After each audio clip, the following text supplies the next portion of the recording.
Hello guys, welcome to our channel. This is Teja. ప్రస్తుతం మనతో పాటు senior political analyst Kilaru Nagarjuna గారు ఉన్నారు. నమస్తే సార్. నమస్తే. సో 2019 ఎలక్షన్స్ టైంలో జగన్మోహన్ రెడ్డి గారు గెలవడానికి చాలా కీలక పాత్ర పోషించారు ప్రశాంత్ కిషోర్ అని చెప్పేసి చాలా వరకు ప్రచారం జరిగింది అప్పట్లో. దాని తర్వాత రీసెంట్గా ఆ పార్టీని విడిచి ఆయన బయటకు వచ్చేసారు. తర్వాత మళ్ళీ చంద్రబాబు నాయుడు గారితో కూడా కొన్ని పర్సనల్ మీటింగ్స్లో కలిశారు. అది అందరికీ తెలిసిందే, అందరం విన్నాం. వీళ్ళైతే యూజ్ చేసుకోలేదు ఆ వ్యక్తిని. అంటే ప్రశాంత్ కిషోర్ అన్న వ్యక్తికి ముందే జగన్మోహన్ రెడ్డి ఓడిపోతాడని తెలిసి గ్రహించి బయటకు వచ్చేసాడా, లేదంటే వాళ్ళు వెళ్ళగొట్టారా? సో దీని గురించి అంటే మొదట మీరు అడిగిన ప్రశ్నకు సమాధానం ఏంటంటే 2019లో ఎందుకైనా మంచిది 2014లో దెబ్బతిన్నాం కాబట్టి అని ముందు జాగ్రత్తగా జగన్మోహన్ రెడ్డి గారు ప్రశాంత్ కిషోర్ అనేటువంటి వ్యక్తిని ఎంటర్టైన్ చేశారు స్ట్రాటజిస్ట్గా పార్టీని అధికారంలోకి తీసుకురావడం. ఒక పొలిటికల్ అనలిస్ట్గా నాకున్న అనుభవంతో నేను గనక చెప్పాలి అంటే అసలు ప్రశాంత్ కిషోర్ అనేటువంటి వాడు లేకపోయినా జగన్మోహన్ రెడ్డి 2019లో గెలిచేవాడు. ఓకే. ఎందుకు ఇంత కాన్ఫిడెంట్గా చెప్తున్నాను అంటే ఏంటంటే 2014 ఎలక్షన్స్లో జగన్మోహన్ రెడ్డి గారికి తెలుగుదేశం పార్టీకి ఉన్నటువంటి తేడా కేవలం 1.5% ఓట్లు మాత్రమే.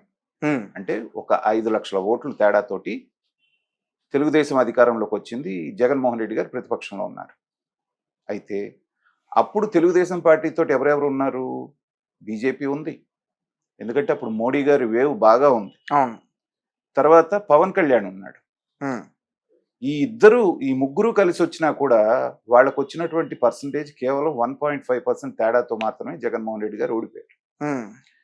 అదే 2019 ఎలక్షన్స్ వచ్చేటప్పటికి చంద్రబాబు నాయుడు గారితో 6% వచ్చినటువంటి పవన్ కళ్యాణ్ లేడు, అలాగే 0.86% వచ్చినటువంటి బీజేపీ లేదు. అవును.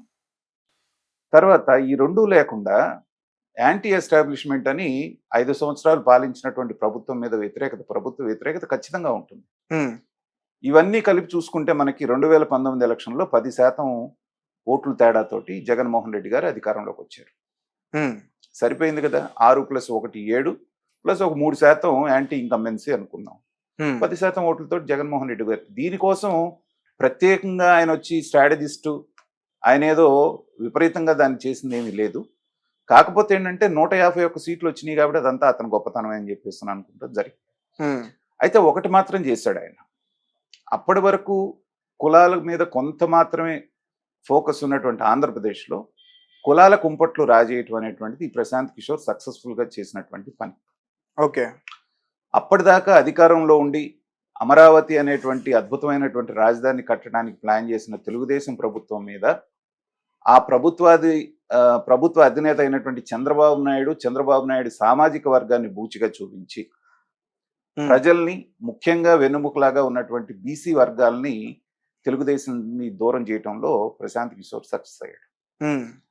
సో ఇలాంటి స్ట్రాటజీస్ అన్ని అవి సమాజానికి హానికరమైనప్పటికీ కూడా ఏదో రకంగా జగన్మోహన్ రెడ్డి గారిని అధికారంలోకి తీసుకురావడానికి సూపర్ 6 అని ఇంకోటిని డిజైన్ చేశారు. అవేమీ లేకపోయినా కూడా 10% మార్జిన్తో రాకపోయినా ఓ 5% మార్జిన్తో అయినా జగన్మోహన్ రెడ్డి గారు వచ్చేవారు. ముఖ్యంగా ఎక్కువగా సానుభూతి ఓట్లు పడిన సానుభూతి. తర్వాత కుర్రవాడు ఏదో చేస్తానంటున్నాడు, ఒక ఛాన్స్ ఇమ్మంటున్నాడు, కనిపించిన వాళ్ళకల్లా ముద్దులు పెడుతున్నాడు, తల సవర్దిస్తున్నాడు కాబట్టి అన్ని ఫ్యాక్టర్స్ కలిసి వచ్చింది.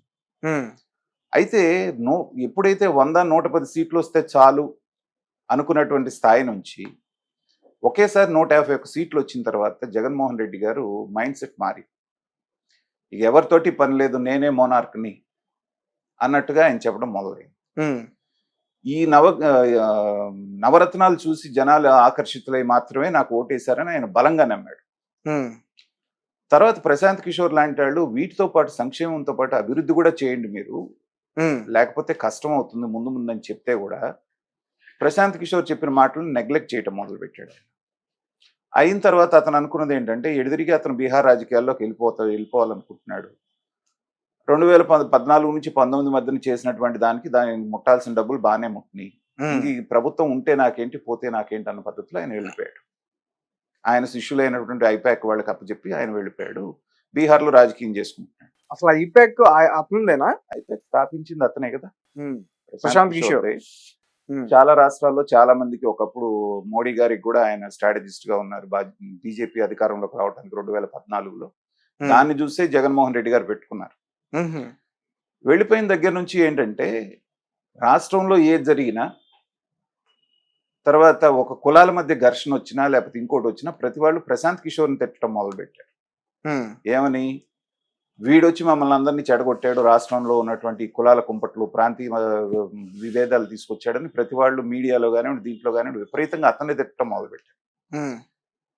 అది ఒక స్టేజ్లో అతనికి కూడా బాధ కలిగించింది. చేసినప్పుడు 2-3 సందర్భాల్లో ఆయన అదే అంటూ వచ్చాడు, వాళ్ళు చేసిన చెడు కూడా నన్ను ఎఫెక్ట్ చేస్తా ఉంది, నన్నే బ్లేమ్ చేస్తున్నారు, నేను కేవలం వాళ్ళని గెలిపించడం వరకే నా బాధ్యత, కానీ తర్వాత వాళ్ళు ఏం చేస్తారని నా బాధ్యత కాదు కదా అని ఒకసారి అన్నాడు.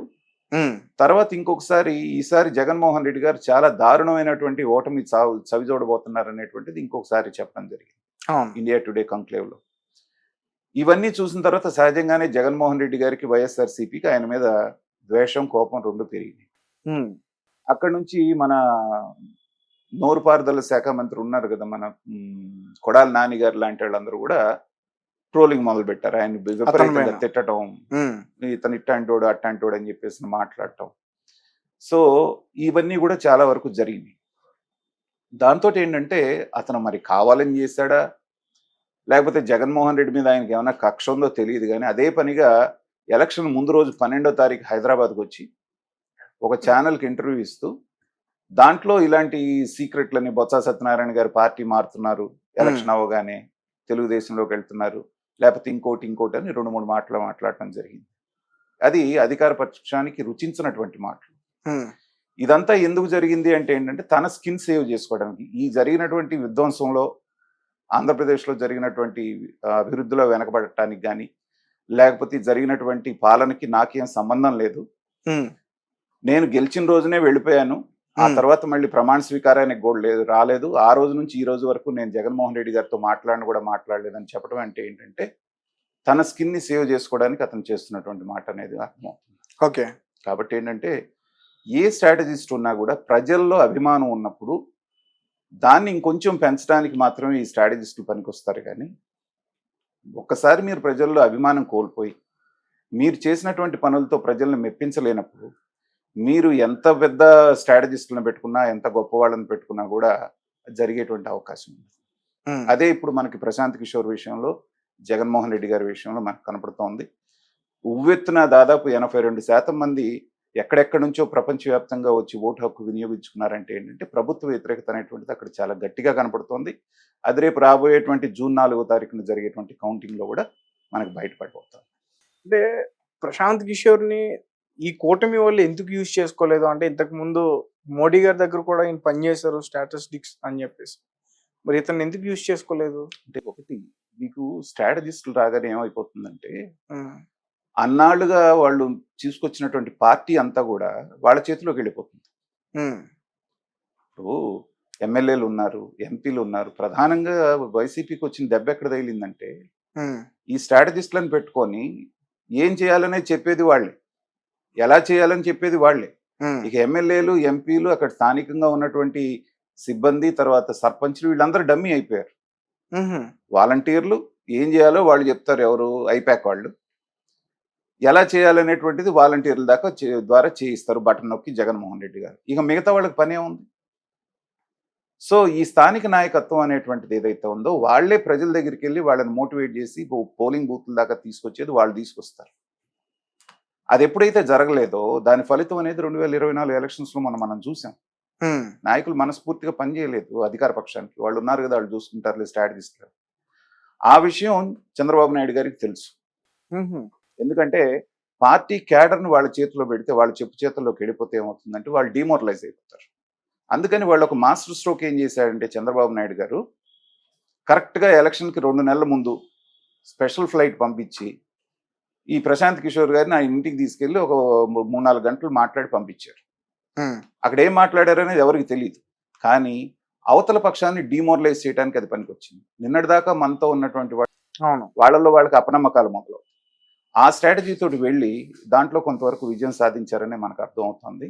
ఈ స్ట్రాటజిస్టులు అనేవాళ్ళు అంతవరకు పనికొస్తారే కానీ ప్రజల్లో లేనంత దాన్ని వీళ్ళు తీసుకొచ్చి గెలిపించేంత స్థాయి వీళ్ళకు ఉండదు. మనం అర్థం చేసుకోవాలి. Okay sir, thank you so much.